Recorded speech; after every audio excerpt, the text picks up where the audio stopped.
federal agents get a whatchamacallit. FBI investigators now reportedly have a warrant to search 650,000 emails found on the computer of Carlos Danger, a.k.a. Anthony Weiner, the former congressman and now estranged husband of Hillary Clinton's longtime top aide, Huma Abedin.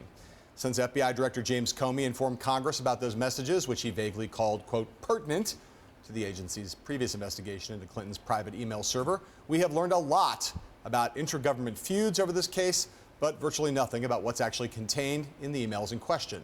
With the election just 1 week and 1 day away, Clinton was out on the campaign trail today at Kent State University in Ohio, trying to keep this story from spinning out of control. I'm sure a lot of you may be asking what this new email story is about and why in the world the FBI would decide to jump into an election with no evidence of any wrongdoing with just days to go. That's a good question. And first of all, for those of you who are concerned about my using personal email, I understand, and as I've said, I'm not making excuses. I've said it was a mistake and I regret it, and now they apparently want to look at emails of one of my staffers, and by all means, they should look at them. And I am sure they will reach the same conclusion they did when they looked at my emails for the last year. There is no case here. Just before Clinton took the stage, Donald Trump held his own rally in Grand Rapids, Michigan, where he kept the pressure on his political opponent. Hillary is the one who broke the law over and over and over again.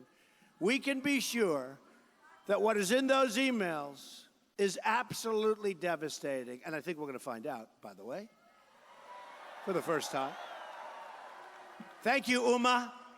Thank you, Uma. Good job, Uma. Thank you, Anthony Weiner.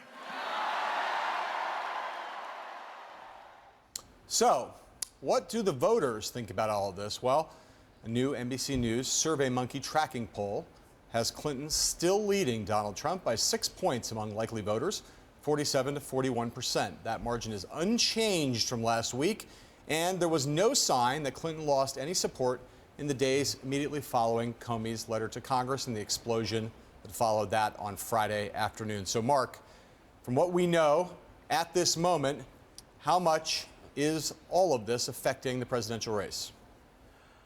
Right, there are two ways to talk about it affecting the race. Let's try to do it crisply and precisely. In terms of the dialogue for the last 48 hours plus, and at least until tomorrow, is about Hillary Clinton, the FBI, and an investigation. The Clinton campaign's handling it in a way that it's also about Director Comey. It's rallying both bases. But clearly, this is not what the Clinton campaign would like to be talking about. In terms of the actual impact on Donald Trump's chances of winning, we don't know. This has not caused Clinton to collapse. The public data is pretty slim.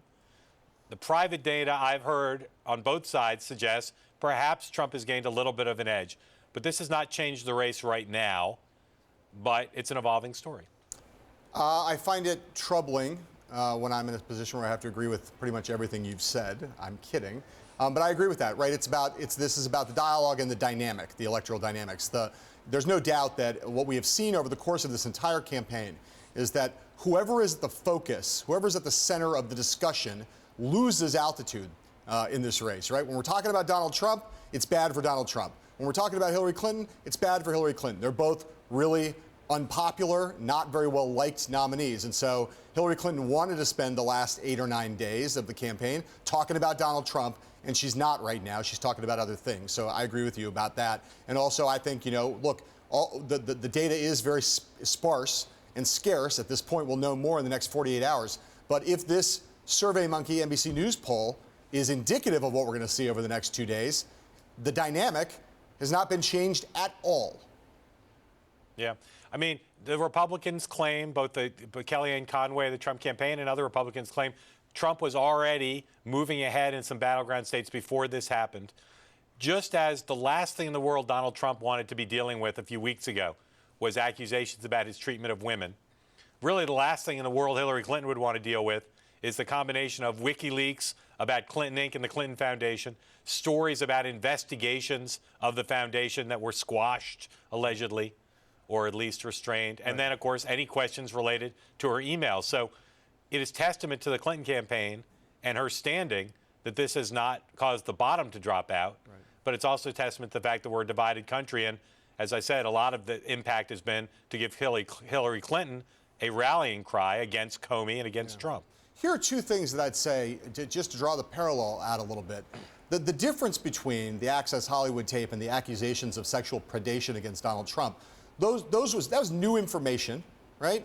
And it was also information that went directly to Donald Trump's behavior. In Clinton's case, this is reinforcing an old storyline.